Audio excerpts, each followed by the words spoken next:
guys, and welcome back to my channel. So if you've been here a while, you will have seen my entire first year university journey in a series of videos throughout this channel. So you'll have seen me opening my A-level results, finding out that I got into Leeds, moving into my halls at Leeds, the entire of my freshers week, bits and bobs throughout the term, and then me taking my exams, and finally coming full circle, me opening my results again, this time for my first year of my degree. And now that it's all over, I thought I would make this video in reflection to let you guys know what the entirety of my first year at Leeds has been like as a whole. Most of the messages that I get from you guys asking me questions are about university, and sometimes the topics are just so broad it's really difficult to give you an answer in just one message. So I've promised a lot of you guys this video, and here it is. I'm going to touch on as many topics as I can to let you know a summary of what the entire of my first year has been like as a student studying computer science and mathematics at the University of Leeds. So the first major topic that I want to discuss is workload. Now let me tell you, university is a lot of work, and I personally found that work a lot harder than A-levels, and that is partially down to the content, but also a significant part of it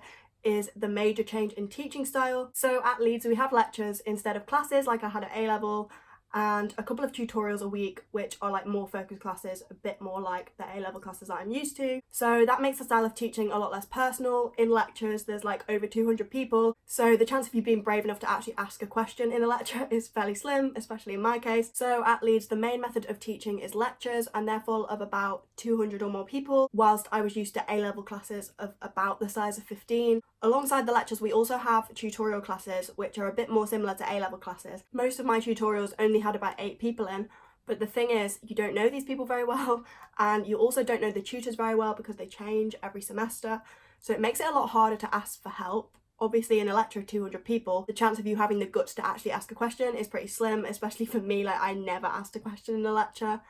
And then in tutorials I found them really quiet, just way less chatty than A-level classes, less of a like sociable place and just a bit more daunting, which made me feel considerably less comfortable about asking for help than I felt at A-levels, because at A-levels I was obviously really friendly with my teachers. In the university year there's 2 semesters, and I had 6 modules per semester, and each module had 2 lectures per week, so that meant I had 12 lectures per week which were all an hour long. Then I had about 4 tutorial sessions a week per semester.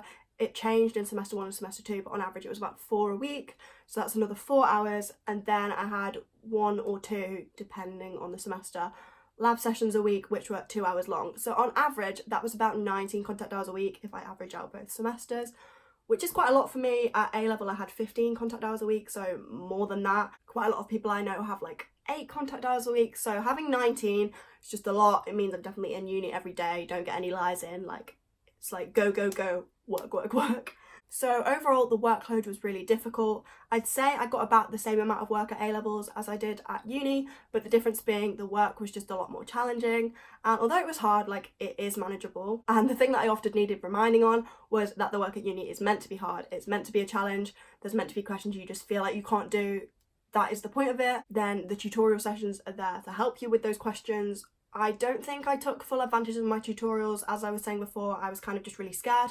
But next year I'm going to try and like pluck up the nerves a bit more to get more involved, because I think tutorials would be really beneficial if I made the most of them. And leading on from that, I want to talk about something that I've not really touched on my channel before, and that is stress and the impacts of university on mental health. So I went to university with the mindset that everything was going to be absolutely fine. I was told by so many people that I'd find the first year of university easier than I found my final year of A-levels, and don't get me wrong, loads of people still stand by that, but for me, however, I just didn't find that the case. As I said before, I found my first year of university a lot more difficult than A-levels. I just found myself really stressed for most of the year about the work and how difficult I found it to ask for help.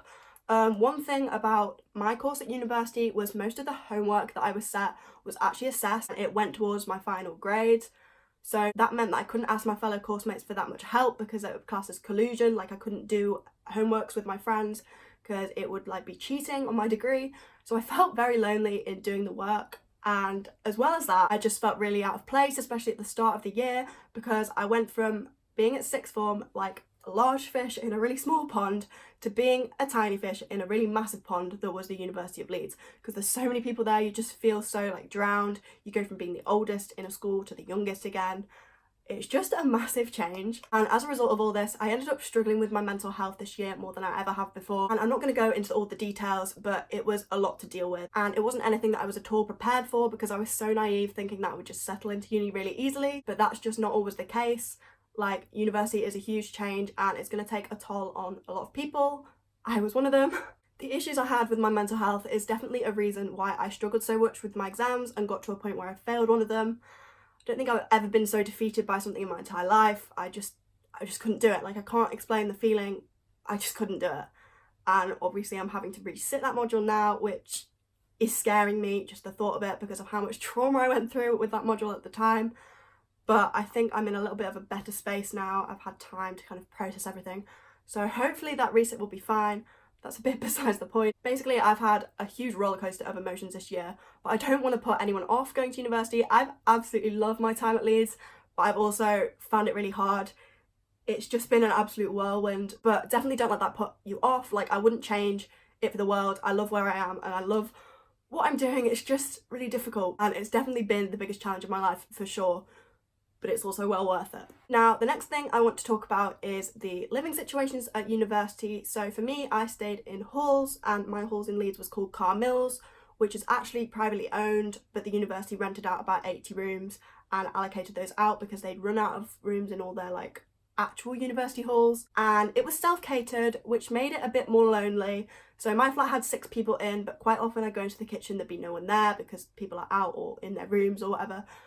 So part of me wishes I was catered, because I know that in catered halls there's set meal times, so you're going down to eat your food with the same people every day, and it makes meals quite a social experience, whereas for me, quite often I just cook my food and take it to my room and watch Netflix, which is fine, and obviously that meant I learned to cook, which is a really valuable skill. But there is part of me that kind of wished I was catered because it seems just more communal. That being said, student halls in Leeds usually have a great sense of community in them anyway. It's amazing to always be surrounded by people, so it means if you're bored, you can usually find someone to do something with. If you just like message your friends, say, is anyone free? Like, do you want to watch a film? Do you want to go for a walk? There's all sorts you can do, and it's great being surrounded by like-minded people to do that with.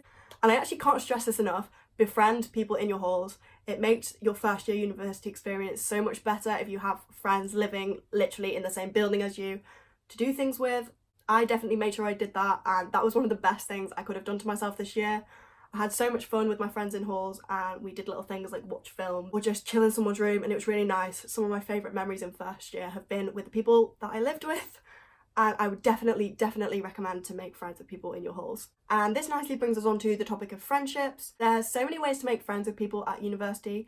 I ended up with like multiple different groups of friends because I had like my course mates, my mates in my halls, my flatmates, my society friends, and they were all like different groups that kind of intertwined as they got to know one another. So that means you'll get to know people throughout the year as well. I was still making friends right up till the end, because you kind of meet friends of friends and do new things and meet new people, and it's just a constant cycle of socialising. At university, you're surrounded by so many people that it's just the best opportunity to make friends. Obviously, trying to make course mates and mates with your flatmates is a given, but the other best thing to do to make friends is join societies, because then you'll be surrounded by people with the same interests as you and you're really likely to get along. Personally, I didn't do as well as I wanted to on the society front. I joined the society of my parents' school, which is the School of Computing, and their society is called CompSoc. But I actually didn't do any events with CompSoc. I just didn't really fancy any, so I never got anything out of that despite paying to join. But next year I'm definitely going to get involved in more CompSoc things. And then the other society that I joined was the Music Society, in which I joined the brass band. But I actually found brass band really scary at first because not many freshers joined, so there was just a couple of freshers that I could talk to and everyone else already knew each other. And I made one solid friend from the start. Love you, Amy. But it took me like most of the year to actually get confident enough to befriend others in the band. But I did it in the end, even though it was a process, so I have some really good friends there now. But if I was to do first year again, I would definitely join more societies, and I'm already thinking about the new ones that I'm going to join next year, and I'm really excited for it. Then comes on to kind of the final major topic that I want to talk about, and that is the social life in Leeds and the drinking culture. So for a start, there is so much to do in Leeds. I went from living in a really small village, which literally consists of just 2 pubs and a Chinese takeaway, to living in a huge city which has everything under the sun. There's like mini golf places, trampoline parks, cinemas, bowling alleys, climbing wall places, escape rooms, you name it, Leeds has got it. And that is amazing because it just means it's really hard to get bored. You can always go somewhere and do something fun. but that fun does come with a price. So my biggest spend this year was actually on Ubers, and that is because my halls was a bit out of the city centre to the point where it wasn't that justified walking, so we'd always Uber everywhere. I was getting like 1 or 2 Ubers a day, and even though you're like, oh, it's only £3, it adds up considerably.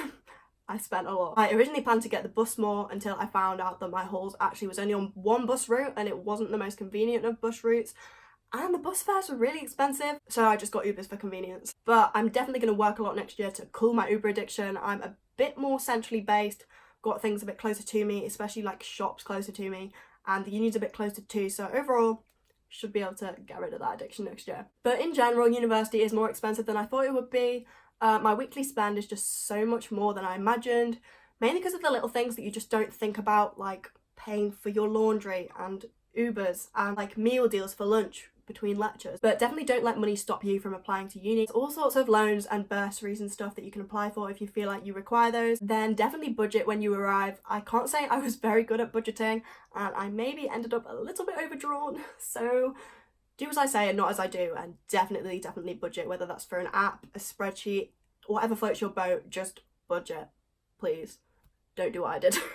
And as for nightlife, Leeds has so many options. I went from someone who'd literally only been clubbing like once in her life to clubbing every week, and I really enjoy it. I enjoyed trying all the different like nights at different clubs to find out which one's my favourite, and even after a year I've still not tried every club and every night at every club that I want to, so a lot more to do next year. But I definitely say that Leeds does have a rather large drinking culture, and a lot of the socials that societies run revolve around drinking, like there's bar crawls and club nights, etc, etc. And however much I'd like to say this is not the case, there is definitely a bit of pressure to drink. Obviously it depends who you surround yourself with and what societies you get involved in, but sports societies especially, it just revolves around drinking. Like they go on tours and that tour is just a week long of alcohol, like it's actually mad. But again, as I said, it does depend on who you surround yourselves by. There is all sorts of non-drinking socials. There's like a non-drinking society where all their socials have no alcohol. There's other socials that other societies run as well, like gaming nights or like pottery painting nights, like stuff like that, you know, that doesn't involve drinking. So even though